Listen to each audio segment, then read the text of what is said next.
கடந்த 8ஆம் தேதி 500 மற்றும் 1000 ரூபாய் நோட்டுகள் செல்லாது என பிரதமர் நரேந்திர மோடி அறிவித்தவுடன் பல்வேறு வதந்திகள் பரவின. பின்னர் அரசு சார்பில் அதற்கான விளக்கங்கள் கொடுக்கப்பட்டன. அது குறித்த முழு விவரங்களை தற்போது பார்க்கலாம். புதிதாக வந்திருக்கும் 2000 ரூபாய் நோட்டுகளில் எலக்ட்ரானிக் சிப் இருப்பதாக தகவல் வெளியானது.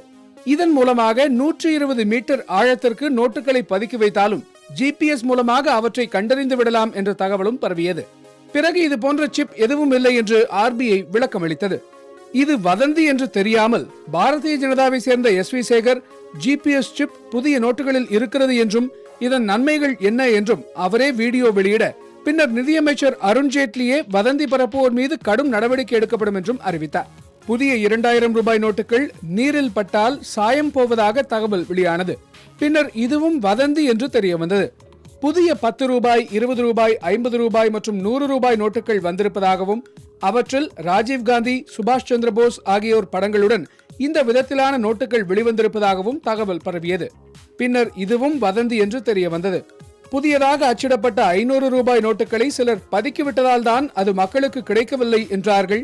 பின்னர் அது வெளியிடப்பட்டதால் அதுவும் வதந்தி என்பது தெரிய வந்தது. புதிய 500 மற்றும் 2000 ரூபாய் நோட்டுகளில் பேனாக்களில் எழுதினால் அது செல்லாமல் போகிவிடும் என்று தமிழக அரசு உத்தரவிட்டதாக ஒரு வதந்தி பரவியது.